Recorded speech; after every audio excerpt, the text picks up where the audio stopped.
Hello guys, welcome back to our channel Pyaas Institute. आज हम लोग फिर से लेकर आए हैं आपके लिए महिला पर्यवेक्षक भर्ती 2025 के लिए मोस्ट इम्पोर्टेंट क्वेश्चन का प्रैक्टिस सेट। लेकिन आज मैं आपसे एक सीरियस डिस्कशन भी करना चाहूँगी कि जैसा कि आप जानते हैं कि आपके एग्ज़ाम में बस अब सिर्फ 6 से 7 दिनों का फासला ही बचा है। ये 6 से 7 दिनों में आपको क्या करना है ये आपको पता होगा, लेकिन फिर भी मैं एज अ टीचर आपको ये बताना चाहूँगी। रहने ज़्यादा हो रहा है, कैसे करने, एक मिनट, हमें बोलने का तो हम कुछ तो सोच दे। Hello guys, welcome back to our channel Pyaas Institute. आज हम लोग फिर से लेकर आए हैं आपके लिए महिला पर्यवेक्षक भर्ती 2025 के लिए मोस्ट इम्पोर्टेंट क्वेश्चन का प्रैक्टिस सेट। लेकिन उससे पहले मैं आपसे डिस्कस करना चाहूँगी कि जैसा कि आपको पता है कि आपके एग्ज़ाम में बस अब सिर्फ 6 दिनों का टाइम ही बचा हुआ है। इन 6 दिनों के बाद होने वाला जो पेपर है वो आपके नाम के आगे महिला सुपरवाइज़र का टैग लगवाने वाला है।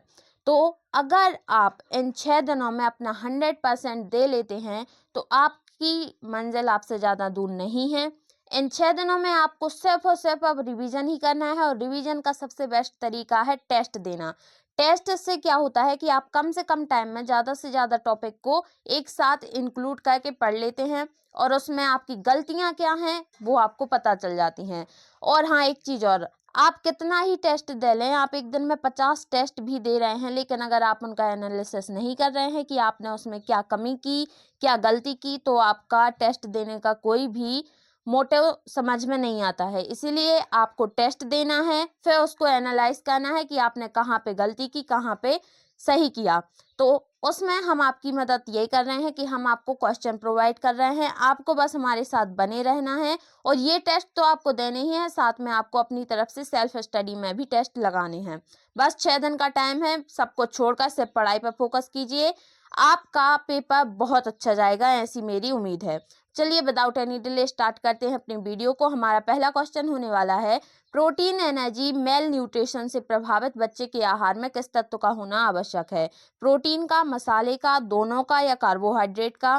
तो इसका आंसर हो जाएगा उपरोक्त दोनों का, क्योंकि कुपोषण से प्रभावित बच्चे में आहार में अच्छे गुणवत्ता वाला प्रोटीन के साथ साथ कैलोरी भी चाहिए होती हैं। ये इसका एक्सप्लेनेशन था।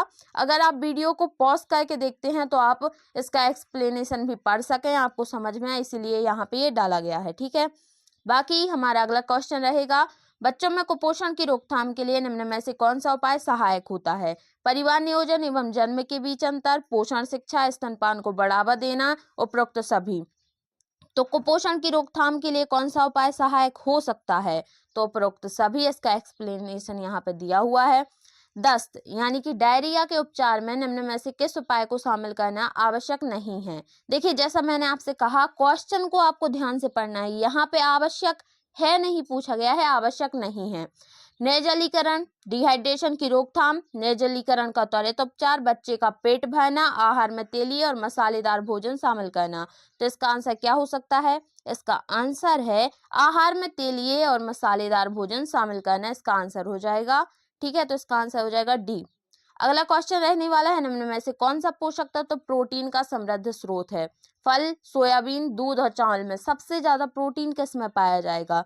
तो यहाँ पे आपको बिना किसी कंफ्यूजन के सोयाबीन टिक करके आ जाना है अगर ये क्वेश्चन आ जाता है तो, क्योंकि क्वेश्चन ऐसा ही आने वाले हैं। आपको अगर कोई अलग से कोई डिफिकल्ट क्वेश्चन नहीं आने वाले हैं, आपको क्वेश्चन ऐसे ही आएंगे। इसीलिए आसान क्वेश्चन पर भी ज्यादा फोकस से आप पढ़ाई करें। ठीक है, विटामिन सी का अच्छा स्रोत कौन सा है? ताजे फल और सब्जियां, अनाज, दालें और दूध। तो इसका आंसर क्या हो जाएगा? विटामिन सी का स्रोत है ताजे फल और सब्जियां। नेक्स्ट क्वेश्चन है, आईसीएमआर 2010 के अनुसार एक गतिहीन या सेडेनेटरी पुरुष की ऊर्जा आवश्यकता कितनी होती है? तो आप अपना आंसर पहले से टिक कर लें। जैसा मैंने आपसे कहा, टेस्ट ही यहाँ पे आपका रिवीजन सबसे अच्छे तरीके से करवा सकते हैं। अगर आप सिर्फ ऐसे ही वीडियो को देखते हैं तो उसका कोई महत्व नहीं निकलेगा। आप अपने दिमाग पर जोर डालिए, क्योंकि आपके दिमाग से ही वहां पे क्वेश्चन होने वाले हैं। तो आईसीएमआर 2010 के अनुसार एक गतिहीन पुरुष की ऊर्जा आवश्यकता कितनी है? गतिहीन यानी कि जो चल फिर नहीं सकता है, तो उसको कितनी एनर्जी चाहिए?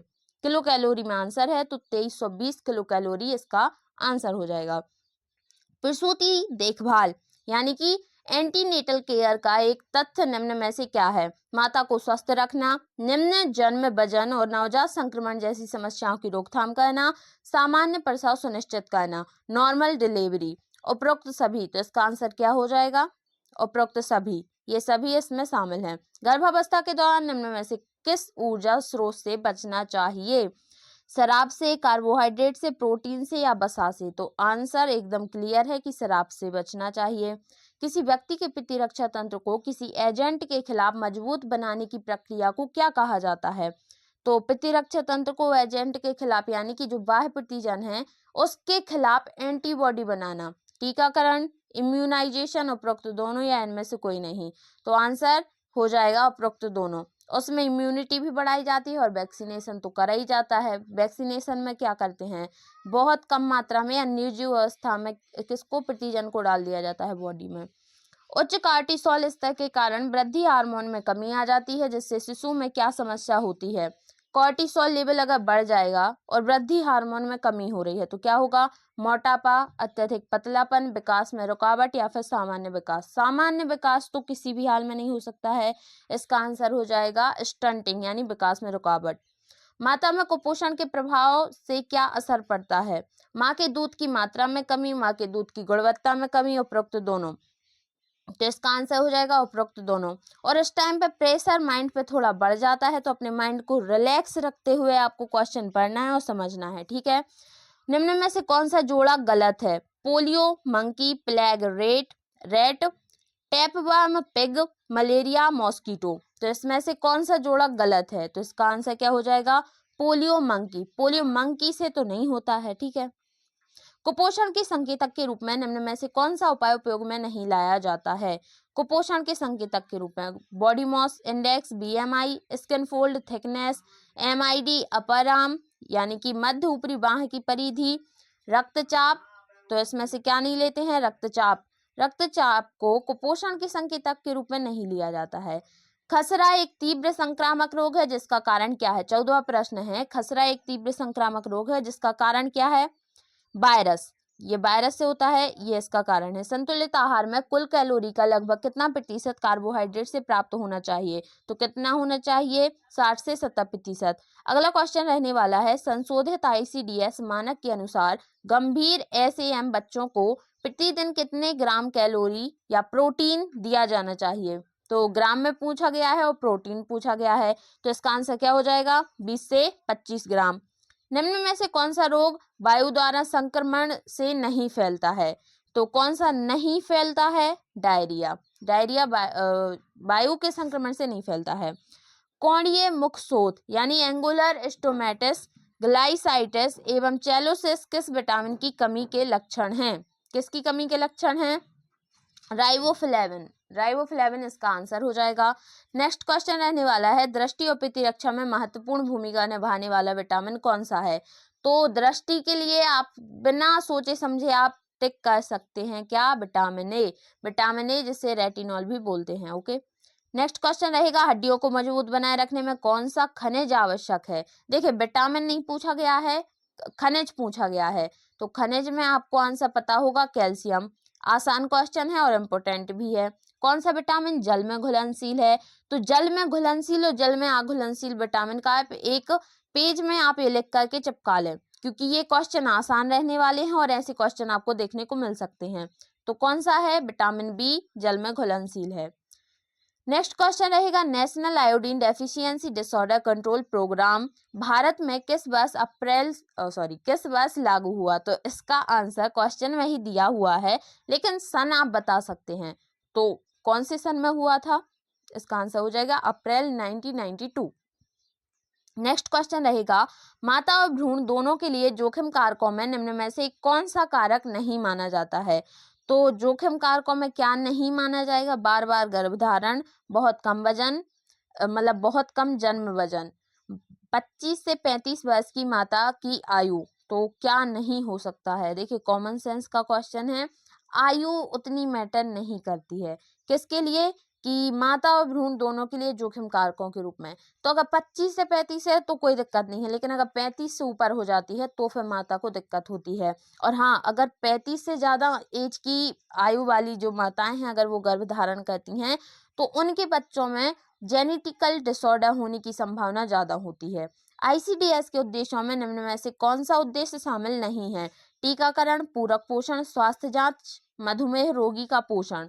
तो मधुमेह रोगी का पोषण ये इसका आंसर हो जाएगा। नेक्स्ट है फूड गैप यानी भोजन में अंतर के कारण प्रोटीन ऊर्जा को पोषण किसके बीच होता है? कार्बोहाइड्रेट और प्रोटीन, सेवन और आवश्यकता, कार्बोहाइड्रेट और वसा, या फिर वसा और प्रोटीन। तो इसका आंसर हो जाएगा सेवन और आवश्यकता। नेक्स्ट क्वेश्चन है यूनिवर्सल इम्यूनाइजेशन प्रोग्राम के अंतर्गत निम्न में से किस रोग की सुरक्षा नहीं की जा सकती? डिप्थीरिया की, पोलियो की, हाइपरटेंशन की, या फिर ट्यूबरकुलोसिस की। तो यूनिवर्सल इम्यूनाइजेशन से हाई ब्लड प्रेशर की जो है सुरक्षा नहीं की जा सकती। अगर आप ज्यादा टेंशन लेंगे एक एज के बाद तो हाई ब्लड प्रेशर होगा।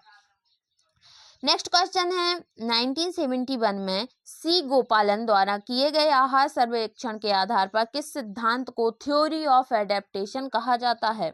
अनुकूलन सिद्धांत, अपानुकूलन सिद्धांत, कुपोषण सिद्धांत, या पोषण सिद्धांत। तो इसका आंसर क्या हो जाएगा? इसका आंसर हो जाएगा अनुकूलन सिद्धांत। अगला क्वेश्चन हो जाएगा 9 महीने की आयु पर खसरा टीके के साथ 1 लाख आयु की पहली खुराक में से मतलब किस विटामिन का प्रयोग किया जाता है? तो कौन से विटामिन का प्रयोग किया जाता है? विटामिन ए का यूज किया जाता है। अगला है गर्भावस्था के दौरान HCG हार्मोन किस अंग द्वारा उत्पादित होता है? तो मैंने ये आपको पहले भी बताया है कि ह्यूमन कोरियोनिक गोनेडोट्रोपिन किससे उत्पादित होता है? फैलोपियन ट्यूब से, प्लेसेंटा से, अंडाशय से, या स्तन ग्रंथि से। तो इसका आंसर क्या हो जाएगा? प्लेसेंटा से। और प्लेसेंटा एक और हार्मोन स्रावित करती है, वो कौन सा है? प्रोलैक्टिन। नेक्स्ट क्वेश्चन है ICDS योजना की निगरानी का कुल उत्तरदायित्व किस मंत्रालय के पास है? ग्रामीण विकास मंत्रालय, महिला एवं बाल विकास मंत्रालय, शहरी एवं ग्रामीण विकास मंत्रालय, या कृषि विकास मंत्रालय। तो महिला एवं बाल विकास मंत्रालय इसका आंसर हो जाएगा। आपको 100% आए ये जरूरी नहीं है, लेकिन आपको जितना आता है उसमें आपको 100% कॉन्फिडेंस होना जरूरी है। मुख से पॉलीसैकेराइड के पाचन की प्रक्रिया किस एंजाइम द्वारा शुरू होती है? पेटेलिन, लैक्टेज, लाइपेज, या उपरोक्त सभी। तो इसका आंसर हो जाएगा टाइलिन इसका आंसर हो जाएगा। मुख में पॉलीसैकेराइड के पाचन का आरंभ टाइलिन से होता है। लड़की के विकास पर किस सामाजिक कारक का नकारात्मक प्रभाव नहीं पड़ता है?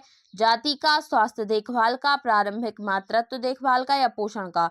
नहीं पड़ता है पूछा गया है, लेकिन इसका यहाँ पे क्वेश्चन ये पूछना चाहता है कि नकारात्मक प्रभाव हाँ नहीं पड़ता है, तो जाति इसका आंसर हो जाएगा। ICMR 2010 के अनुसार गर्भावस्था के दौरान सामान्य आयरन आवश्यकता कितनी है? तो कितनी है? इसका आंसर हो जाएगा 35 milligram per day. Next question है बच्चों में कुपोषण के निदान के लिए आमतौर पर निम्न में से कौन से उपाय उपयोग किए जाते हैं? तो कुपोषण के निदान के लिए उपरोक्त सभी। ऊंचाई में कमी, वजन में कमी, पतलेपन, इन सभी के अगेंस्ट उसके शरीर में लड़ाई करके उसको पोषित बनाया जाता है। ठीक है।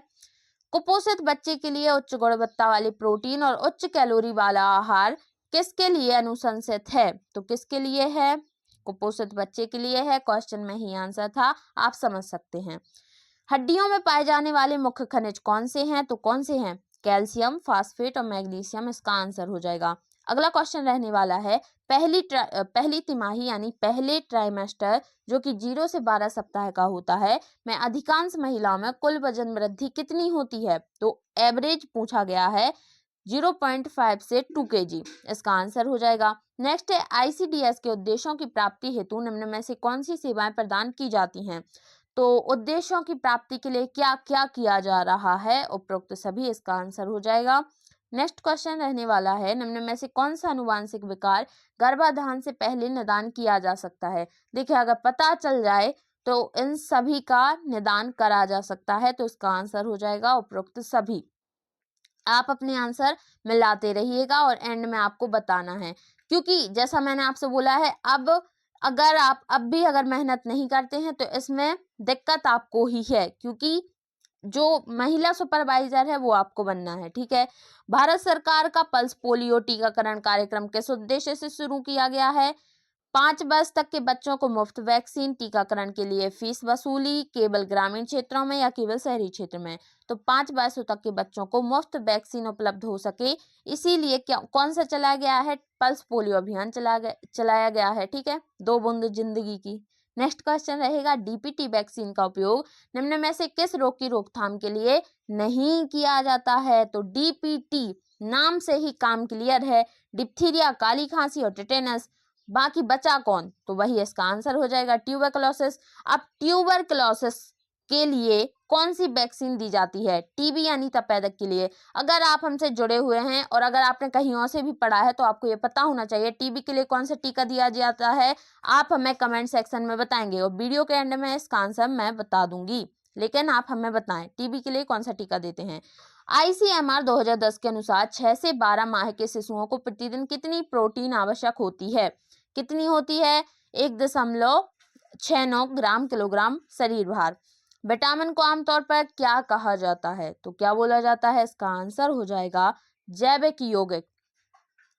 शरीर में आयरन के उचित उपयोग के लिए निम्न में से कौन सा तत्व महत्वपूर्ण है, तो आयरन के उचित उपयोग के लिए क्या होना चाहिए शरीर में, तो इसका आंसर हो जाएगा एस्कॉर्बिक एसिड होना चाहिए और प्रोटीन होना चाहिए। नेक्स्ट है किशोरावस्था के दौरान निम्न में से कौन सा विकार खाने के व्यवहार से संबंधित नहीं माना जाता है, तो किसे नहीं मानते हैं, मासिक धर्म को कोई खान पीन से होने वाला विकार नहीं मानते। ICDS योजना के अंतर्गत लाभार्थियों को वर्ष में कितने दिनों तक पूरक भोजन प्रदान करने का अनुरोध है, तो कितने दिन तक दिया जाता है, आंसर है 300 दिन तक। ठीक है, नेक्स्ट क्वेश्चन हो जाएगा ओरल रिहाइड्रेशन सॉल्ट ORS का उपयोग निम्न में से किस रोग के उपचार में नहीं किया जाता है। क्वेश्चन ध्यान से पढ़िएगा, नहीं पूछा है या हाँ पूछा है, तो यहाँ पे नहीं पूछा है, इसका आंसर हो जाएगा डायबिटीज। मधुमेह में ORS का घोल नहीं पिलाते हैं। टिटेनस के बारे में निम्न में से कौन सा कथन गलत है, तो कौन सा कथन गलत हो जाएगा, इसका आंसर हो जाएगा टिटेनस व्यक्ति से व्यक्ति में संचरित नहीं होता। क्यों नहीं होता भाई, होता है, संक्रामक रोग है, होता है।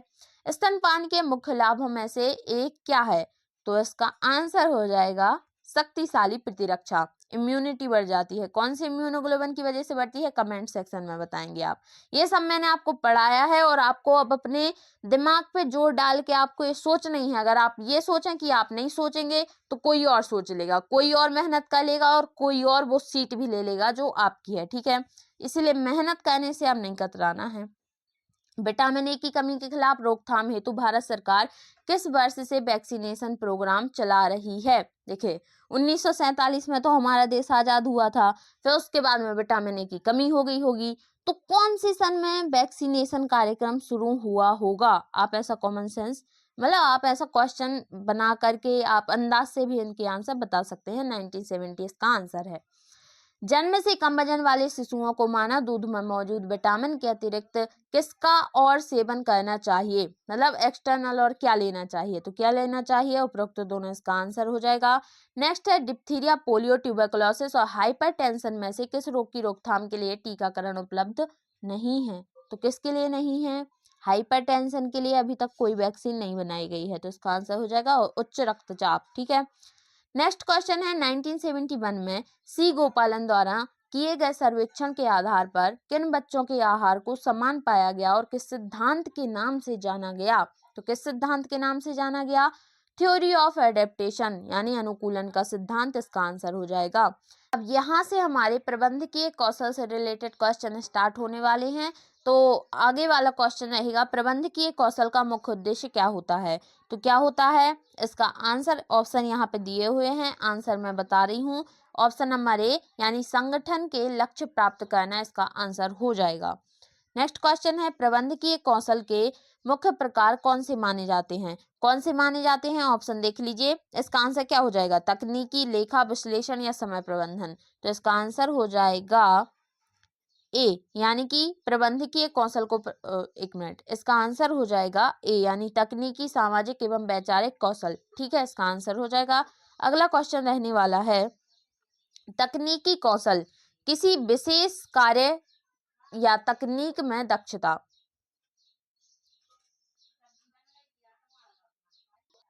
नेक्स्ट क्वेश्चन रहने वाला है निम्न में से कौन सा कौशल प्रबंधक को टीम को प्रेरित करने में सहायता करता है, तकनीकी कौशल, मानवीय कौशल, लेखा कौशल या फिर व्यावसायिक विश्लेषण कौशल, तो इसका आंसर क्या हो जाएगा, इसका आंसर रहने वाला है ऑप्शन नंबर बी यानी कि मानवीय कौशल। ठीक है, ये आपको किस में मदद करेगा, टीम को प्रेरित करने में मदद करेगा। नेक्स्ट क्वेश्चन रहने वाला है संगठन में नीतियों को लागू करने और लक्ष्य प्राप्ति के संसाधनों का समुचित उपयोग किस प्रबंधकीय कार्य से संबंधित है? लीडिंग, ऑर्गेनाइजेशन, प्लानिंग या फिर कंट्रोलिंग? तो इसका आंसर क्या हो जाएगा? इसका आंसर होने वाला है ऑर्गेनाइजेशन यानी संगठन। अगला क्वेश्चन है, देखिए ये यहाँ पे एक्सप्लेनेशन है। नेक्स्ट क्वेश्चन है, किसी संगठन में भविष्य के कार्यों, उद्देश्यों और रणनीतियों को तय करना किस प्रक्रिया के अंतर्गत आता है? तो इसका आंसर हो जाएगा बी, नियोजन, यानी कि ये सब प्लानिंग के अंतर्गत आता है। अगला क्वेश्चन रहने वाला है, जब प्रबंधक कर्मचारियों को उनकी भूमिका समझाते हैं और उन्हें कार्य के लिए प्रोत्साहित करते हैं तो यह किस प्रबंधकीय कौशल का उदाहरण रहेगा? नियंत्रण, नेतृत्व, संगठन या फिर प्रेरणा? तो इसका आंसर क्या हो जाएगा? बी यानी कि लीडिंग इसका आंसर हो जाएगा। यहाँ पे आप परिभाषाएं अगर एक बार पढ़ लेते हैं कि नेतृत्व क्या होता है, प्लानिंग क्या होता है, तो ये क्वेश्चन करना आपके लिए आसान हो जाएगा। संगठन के कार्यों और गतिविधियों को मापने, त्रुटियों को पहचानने, सुधारात्मक कार्यवाही करने की प्रक्रिया क्या कहलाती है? निर्देशन, प्रेरणा, नियंत्रण या फिर समन्वय? तो इसका आंसर क्या हो जाएगा? इसका आंसर हो जाएगा सी, कंट्रोलिंग, नियंत्रण कहलाता है। नेक्स्ट क्वेश्चन है, किसी समस्या के विभिन्न विकल्पों का विश्लेषण कर सर्वोत्तम विकल्प का चयन करने की प्रक्रिया को क्या कहा जाता है? तो देखो, आपने विभिन्न विकल्पों को सुना, समझा, फिर उसका एनालाइजेशन किया, देन आपने एक कंक्लूजन निकाला, उसका आपने चयन किया। तो ये सारी जो प्रक्रिया की उसे एक शब्द में अगर डिनोट किया जाए तो क्या होगा? इसका आंसर बी, निर्णय निर्धारण, डिसीजन मेकिंग इसको बोलेंगे। नेक्स्ट क्वेश्चन रहेगा, संगठन में कर्मचारियों को काम बांटना और जिम्मेदारियां सौंपना किस प्रबंधकीय कौशल का हिस्सा है? देखिए, जब आप महिला सुपरवाइजर बन जाएंगी तो शायद इनमें से कुछ काम आपको भी करने पड़ेंगे कि टीम को साथ में लेके चलना या वो, तो आप अपने को वैसे अज्यूम करके भी आप इनके आंसर दे सकती हैं। तो आप सोचिए कि जैसे संगठन में कर्मचारियों को काम बांटना है और जिम्मेदारियां सौंपना है, तो आप किस बेसिस पर या किस प्रबंधकीय कौशल का ये हिस्सा है? तो ये कौन सा कौशल दर्शाता है? तो ये कौन सा कौशल होगा? संगठन कौशल, ऑर्गेनाइजेशन स्किल। अगर आपको पता है कि आपके साथ जो कर्मचारी काम करते हैं वो किस चीज में एक्सपर्ट है, उसके अकॉर्डिंग आप काम बांटेंगी, तो ये सब संगठन कौशल के आधार पर आ जाएगा। प्रबंधक द्वारा टीम को स्पष्ट रूप से लक्ष्य समझाना कि मेन टारगेट क्या है और उनके साथ पारदर्शी संवाद करना यानी फेस टू फेस कन्वर्सेशन किस कौशल पर निर्भर करेगा? तो कौन सा कौशल हो जाएगा? ए, संचार कौशल। ये क्वेश्चन थोड़ी इंटरेस्टिंग है। कम्युनिकेशन स्किल इसका आंसर हो जाएगा। यहाँ पे एक्सप्लेनेशन दिया हुआ है। किसी संगठन में कर्मचारियों को प्रोत्साहित करने के लिए प्रबंधक द्वारा अपनाए गए उपाय किस प्रक्रिया से जुड़े हैं? तो किससे जुड़े हैं? इसका आंसर हो जाएगा मोटिवेशन से जुड़े हुए हैं। अगला क्वेश्चन है, स्मार्ट लक्ष्य यानी specific, measurable, achievable, relevant, time bound किस प्रबंधकीय कार्य में सबसे अधिक उपयोगी है? तो किस में उपयोगी है? इसका आंसर हो जाएगा सी, प्लानिंग में ये सब चीजें बहुत जरूरी हैं। नेक्स्ट क्वेश्चन रहेगा, एक सफल प्रबंधक को निर्णय लेते समय तर्कसंगत विचारों के साथ साथ भावनात्मक समझ क्यों रखनी चाहिए? ताकि वह हर समय कठोर रह सके, ताकि वह कर्मचारियों के विचारों को नजरअंदाज कर सके, ताकि वह व्यवहारिक व संतुलित निर्णय ले सके, ताकि वह सिर्फ नीतियों पर निर्भर रहे। तो इसका आंसर हो जाएगा ताकि वह व्यवहारिक और संतुलित निर्णय ले सके। अगर उसके पास इमोशन नहीं होंगे तो वो सामने वाले की भावनाओं को नहीं समझ पाएगा। कौन थक गया है, किसे अभी और काम करने की जरूरत है, किसे ब्रेक देना चाहिए, ये सब वो नहीं समझ पाएगा। संगठन में विभिन्न विभागों एवं व्यक्तियों के कार्यों का तालमेल बिठाना किस प्रबंधकीय कौशल का अंग है? तो किसका अंग है? ऑप्शन ये रहे, आंसर है कोऑर्डिनेशन, समन्वय का अंग है। प्रबंधक द्वारा कर्मचारियों को उनके प्रदर्शन के आधार पर प्रतिक्रिया यानी फीडबैक देना किस प्रक्रिया से संबंधित है? तो किससे है? नियोजन से, संगठन से, नेतृत्व से या फिर नियंत्रण से? तो इसे बोलेंगे नियंत्रण से। अगला क्वेश्चन हो जाएगा, कार्यों को प्राथमिकता के आधार पर विभाजित करना और समय का सदुपयोग करना किस कौशल से संबंधित है? तो इसका आंसर हो जाएगा ऑप्शन नंबर बी, समय प्रबंधन कौशल के तहत कार्यों की प्राथमिकता तय की जाती है। ठीक है। नेक्स्ट क्वेश्चन है, कर्मचारियों को काम के प्रति प्रेरित करने के लिए यानी मोटिवेट करने के लिए किस सिद्धांत का उपयोग किया जाता है जिसमें मूलभूत आवश्यकताओं से लेकर आत्मसंतुष्टि तक की जरूरतों का जिक्र होता है? तो इसका आंसर क्या हो जाएगा? ऑप्शन नंबर सी, मैस्लो का आवश्यकता श्रेणीक्रम सिद्धांत। ओके।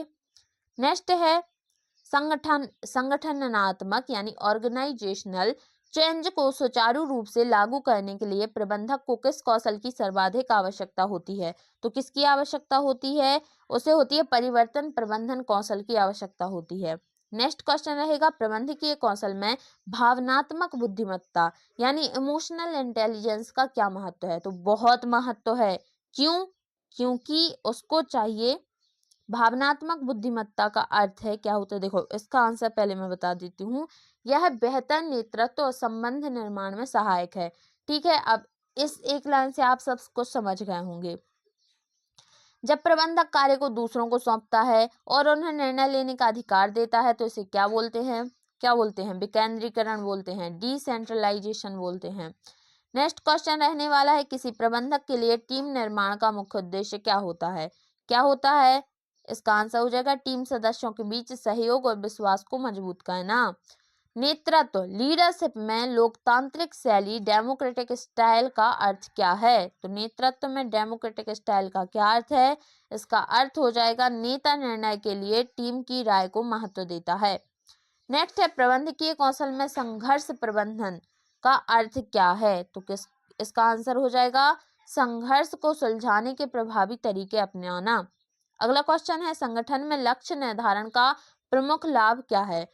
तो क्या हो जाएगा इसका आंसर? इसका आंसर हो जाएगा सी, यानी स्पष्ट दिशा और उद्देश्य प्रदान करना। इसका आंसर हो जाएगा। हमारा अगला क्वेश्चन रहने वाला है, प्रबंधकीय कौशल में प्रतिपुष्टि यानी फीडबैक की भूमिका को क्यों महत्वपूर्ण माना गया है? तो क्यों माना गया है? इसका आंसर रहने वाला है ए यानी कि इससे कार्य की गुणवत्ता सुधरती है, क्वालिटी सुधरती है और विकास के अवसर मिलते हैं, डेवलपमेंट होता है।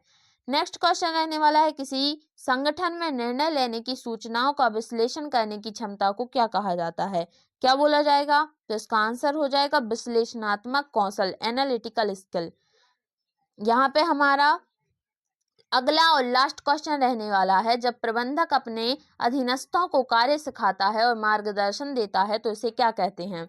निगरानी, कोचिंग और मेंटरिंग, औपचारिक प्रशिक्षण या फिर मोटिवेशन। तो जब वो अधीनस्थों को कार्य सिखा रहा है और मार्गदर्शन दे रहा है तो इसको क्या बोलेंगे? इसे बोलेंगे अपन कोचिंग एंड मेंटरिंग। ठीक है, तो वो एक मेंटर की तरह काम कर रहा है। यहाँ पे हमारे क्वेश्चन कंप्लीट होते हैं।